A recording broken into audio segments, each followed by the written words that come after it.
অবজ্ঞা করার দুঃসাহস দেখায় তারা আহম্মক। Never underestimate. একসময় তিনি ছিলেন বাংলাদেশের সবচেয়ে ক্ষমতাধর পুলিশ কর্মকর্তাদের একজন। হাসিনার অবৈধ সাম্রাজ্য টিকেই ছিল এই বেনজিরের কাঁধে ভর করে। রাষ্ট্রের আইনশৃঙ্খলা রক্ষাকারী বাহিনীর শীর্ষ পদে থেকে পুলিশ, র্যাব ও ঢাকা মহানগর পুলিশকে বিপথগামী করেছেন। হাসিনা সরকারের নিরাপত্তা নীতির গুরুত্বপূর্ণ সিদ্ধান্তগুলোতে ছিল তার প্রত্যক্ষ ভূমিকা। শাপলা চত্বরে আলেমদের উপর ম্যাসাকার চালানো, অবৈধভাবে হাজার হাজার কোটি টাকার সম্পদ অর্জন, প্রতি রাতে নতুন নতুন নারীদের সাথে রাত্রি যাপন থেকে শুরু করে এহেন অপকর্ম নেই যা করেননি এই বেনজির। অভিযোগ আছে অভিনেত্রী পরিমণিকেও ভোগ করতে চেয়েছিলেন বেনজির।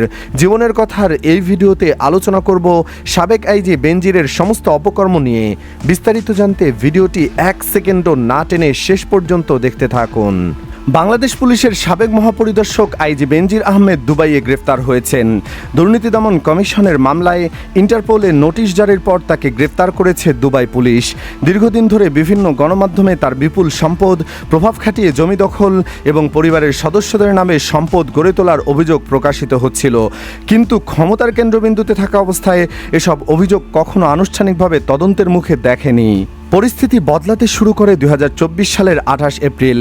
কালের কণ্ঠের একটি প্রতিবেদনের ভিত্তিতে দুর্নীতি দমন কমিশন বেনজির আহমেদের সম্পদ অনুসন্ধানে একটি বিশেষ অনুসন্ধান দল গঠন করে। এরপর মাত্র 2 সপ্তাহের মধ্যেই তিনি পালিয়ে দেশ ছাড়েন। দুদকের অনুসন্ধান শুরু হওয়ার পর 2024 সালের 4 মে রাতে হজরত শাহজালাল আন্তর্জাতিক বিমানবন্দরে গিয়ে দুবাইয়ের উদ্দেশ্যে দেশ ত্যাগ করেন এই বেনজির আহমেদ। বিমানবন্দরের সিসিটিভি ফুটেজ বিশ্লেষণ করে দেখা যায় কয়েকজন পুলিশ সদস্যের সহযোগিতায় তিনি দ্রুত ও নির্বিঘ্নে ইমিগ্রেশন সহ প্রয়োজনীয় আনুষ্ঠানিকতা সম্পন্ন করেন। রাত 11:40 সিঙ্গাপুর এয়ারলাইন্সের একটি বিশেষ ফ্লাইটে তিনি ঢাকা ছাড়েন। এরপর প্রায় 2 বছর তিনি দেশের বাইরে অবস্থান করেন। দুদকের মামলার নথি অনুযায়ী বেনজির আহমেদ ও তার পরিবারের সদস্যদের বিরুদ্ধে মোট প্রায় 74 কোটি টাকার অবৈধ সম্পদ অর্জন এবং সম্পদের তথ্য গোপনের অভিযোগ আনা হয়েছে। যদিও প্রকৃত টাকার অঙ্ক আরও বেশি, কম করে হলেও কয়েক হাজার কোটি টাকা। দুদকের তথ্য অনুযায়ী বেনজির আহমেদ 9 কোটি 40 লাখ টাকার জ্ঞাত আয় বহির্ভূত সম্পদ অর্জন এবং 2 কোটি 62 লাখ টাকার সম্পদের তথ্য গোপন করেন। তার স্ত্রী জিশান মির্জা 31 কোটি 69 লাখ টাকার জ্ঞাত আয় বহির্ভূত সম্পদ অর্জন এবং 16 কোটি 1 লাখ টাকার সম্পদের তথ্য গোপন করেছেন। বড় মেয়ে ফারিহা রিশতা বিনতে বেনজির 8 কোটি 75 লাখ টাকার অবৈধ সম্পদ অর্জন এবং ছোট মেয়ে তাহসিন রাইসা বিনতে বেনজির 5 কোটি 5 কোটি 59 লাখ টাকার অবৈধ সম্পদ অর্জন করেছেন দুদকের মামলার এজাহারে উল্লেখ করা হয়।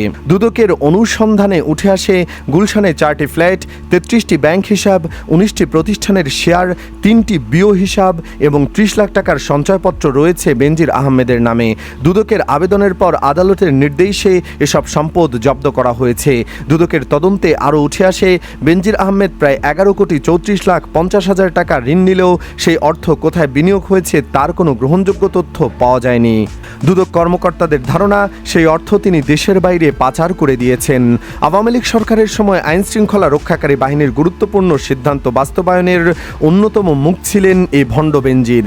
2020 সালে সরকারি কর্মকর্তাদের এক অনুষ্ঠানে তিনি বলেছিলেন, স্বাধীনতা, সংবিধান, রাষ্ট্র ও জাতির জনক কেউ স্পর্শ করতে পারবে না। তার এমন বক্তব্যকে অনেকেই ক্ষমতাসীন রাজনৈতিক দর্শনের প্রকাশ হিসাবে দেখেছেন। 2013 সালে হেফাজতে ইসলামের শাপলা চত্বর কর্মসূচি উচ্ছেদ অভিযানে ঢাকার পুলিশ কমিশনার হিসাবে নেতৃত্ব দেন এই খুনি বেনজির। পরে অপারেশন সিকিউর শাপলা নামে পরিচিত ওই অভিযানে প্রাণঘাতী অস্ত্র ব্যবহার করা হয়। রাতের আধারে প্রাণ হারান শত শত আলেম। 2014 সালের নির্বাচনকে ঘিরে বিরোধী দলের আন্দোলন দমনে পুলিশের ভূমিকা নিয়েও সমালোচনার মুখে পড়েন এই বেনজির। বিএনপি চেয়ারপারসন খালেদা জিয়ার কার্যালয়ের সামনে বালু ভর্তি ট্রাক দিয়ে সড়ক অবরুদ্ধ করার ঘটনা তখন ব্যাপক রাজনৈতিক বিতর্কের জন্ম দিয়েছিল। সেই সময় ডিএমপি কমিশনার ছিলেন এই বেনজির। 2021 সালে যুক্তরাষ্ট্রের র্যাব এবং কয়েকজন সাবেক ও বর্তমান কর্মকর্তার উপর নিষেধাজ্ঞা আরোপ করলে আলোচনার কেন্দ্রবিন্দুতে চলে আসেন বেনজির আহমেদ।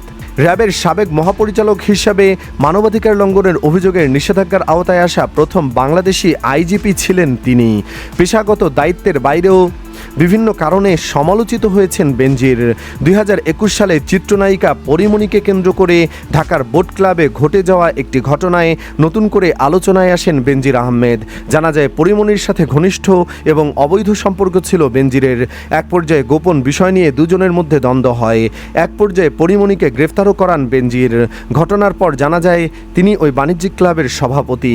একজন কর্মরত আইজিপি কিভাবে এমন অভিজাত ক্লাবের নেতৃত্বে থাকতে পারেন এবং ক্লাবটির সঙ্গে তার সম্পৃক্ততার আর্থিক উৎস কি, এসব প্রশ্ন জাতীয় সংসদ পর্যন্ত গড়ায়।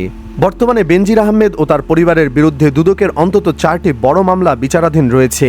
এসব মামলায় বেনজিরের সম্পদ অর্জন, সম্পদের গোপন তথ্য, অর্থ পাচার এবং অবৈধ আর্থিক লেনদেনের অভিযোগ করা হয়েছে। এছাড়া তার বিরুদ্ধে মানবতাবিরোধী অপরাধের অভিযোগ সহ আরও কয়েকটি গুরুতর অভিযোগ রয়েছে। আন্তর্জাতিক অপরাধ ট্রাইব্যুনালে দায়ের করা মামলায় বেনজির আহমেদকে আসামি করা হয়েছে। এর মধ্যে রয়েছে শাপলা চত্বর অভিযান মামলা, র্যাবের টিএফআই সেলে গুম ও গোপন আটক সংক্রান্ত মানবতাবিরোধী অপরাধের মামলাতেও তাকে আসামি করা হয়েছে। বেনজির আহমেদের বিরুদ্ধে আরেকটি আলোচিত অভিযোগ হলো সরকারি চাকরিতে থাকা অবস্থায় নিজেকে বেসরকারি চাকরিজীবী হিসেবে দেখিয়ে পাসপোর্ট গ্রহণ। 2016 সালে তিনি র্যাবের মহাপরিচালক থাকা অবস্থায় পাসপোর্ট নবায়নের আবেদন করেন। পাসপোর্ট অধিদপ্তর প্রথমে আপত্তি জানায় এবং র্যাব সদর দপ্তরে ব্যাখ্যা চায়। পরে র্যাব সদর দপ্তর থেকে বিশেষ অনুরোধ জানানো হলে মাত্র 24 ঘন্টার মধ্যেই তাকে নতুন পাসপোর্ট দেওয়া হয়। অভিযোগ রয়েছে তার বাসায় গিয়ে ছবি ও আঙুলের ছাপ সংগ্রহ করা হয়েছিল। বেনজির আহমেদের বিরুদ্ধে সবচেয়ে আলোচিত অভিযোগগুলোর একটি হলো নিজ জন্মভূমি গোপালগঞ্জ ও মাদারীপুরে বিপুল পরিমাণ জমি অধিগ্রহণ। স্থানীয়দের অভিযোগ তার প্রভাবের কারণে অনেক ভূমি মালিক, বিশেষ করে সংখ্যালঘু সম্প্রদায়ের সদস্যরা জমি বিক্রি করতে বাধ্য হন। গোপালগঞ্জ সদর উপজেলার বৈরাগীটোল এলাকায় 600 বিঘারও বেশি জমির উপর গড়ে ওঠা Savanna eco resort and natural park.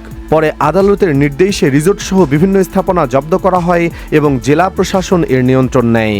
নারায়ণগঞ্জের রূপগঞ্জেও তার অবৈধ টাকায় গড়া একটি বিলাসবহুল স্থাপনা নিয়ে তদন্ত হয়। উল্লেখ্য, 1988 ব্যাচের বিসিএস কর্মকর্তা বেনজির আহমেদ ছিলেন বাংলাদেশ পুলিশের সবচেয়ে প্রভাবশালী কর্মকর্তাদের একজন। অবসরের পরেও তিনি রাষ্ট্রীয় নিরাপত্তা সুবিধা ভোগ করেন। তার জন্য গাড়িসহ সাদা পোশাকের পুলিশ সদস্য, সশস্ত্র দেহরক্ষী এবং বাসভবনের নিরাপত্তা কর্মী নিয়োজিত ছিল। সবই সম্ভব হয়েছিল হাসিনার আস্থাভাজন হওয়ায়। অনেকের ধারণা ইন্টারপোলের রেড নোটিশ জারি হলেই আসামিকে দ্রুত দেশে ফিরিয়ে আনা যায়। বাস্তবে বিষয়টি এতটাও সহজ নয়। ইন্টারপোলের নিজস্ব কোনো গ্রেফতারকারী বাহিনী নেই। তারা কেবল সদস্য রাষ্ট্রগুলোকে সতর্ক করে এবং তথ্য আদান প্রদানে সহায়তা করে। এরপর সংশ্লিষ্ট দেশের আইন, আদালতের অনুমোদন, প্রত্যর্পণ চুক্তি এবং কূটনৈতিক আলোচনার উপর নির্ভর করে আসামিকে দেশে ফেরানো হয়। যদিও বাংলাদেশ অতীতে রাজন নিহত হবার মামলায় আসামি কামরুল ইসলাম, আলোচিত নূর হোসেন, বজলুল হুদা এবং KM মহিউদ্দিন আহমেদ সহ কয়েকজনকে বিদেশ থেকে ফিরিয়ে আনতে সক্ষম হয়েছে। আবার PK হালদার কিংবা আরাফ খানের মতো আলোচিত ব্যক্তিদের ক্ষেত্রে দীর্ঘ আইনি জটিলতা প্রত্যর্পণ প্রক্রিয়াকে কঠিন করে তুলেছে। তাই আদৌ বেনজিরকে ফেরত আনা যাবে কিনা তা নিশ্চিত করে বলা যাচ্ছে না। দুবাইয়ে গ্রেফতারের মধ্য দিয়ে বেনজির আহমেদের বিরুদ্ধে চলমান আইনি প্রক্রিয়া নতুন মোড় নিয়েছে। তবে বাংলাদেশের ইতিহাস বলছে বিদেশে গ্রেফতার হওয়া আর দেশে ফিরিয়ে আনা দুটি ভিন্ন বিষয়। তবুও একসময় রাষ্ট্রের সবচেয়ে ক্ষমতাধর পুলিশ কর্মকর্তাদের একজনের বিরুদ্ধে দুর্নীতি, অর্থ পাচার ও মানবতাবিরোধী অপরাধের অভিযোগে আন্তর্জাতিক গ্রেফতার, এ ঘটনা বাংলাদেশের প্রশাসনিক ও রাজনৈতিক ইতিহাসে একটি গুরুত্বপূর্ণ মাইলফলক হয়ে থাকবে। আর এই পুরো প্রক্রিয়া যার দ্বারা সম্ভব হয়েছে তিনি ডক্টর ইউনূস। সুপ্রিয় দর্শক, আপনি কি বেনজিরের ফাঁসি চান? কমেন্ট বক্সে জানিয়ে দিন আপনার মতামত। ভিডিওটি ভালো লাগলে লাইক দিন ও শেয়ার করুন। ধন্যবাদ।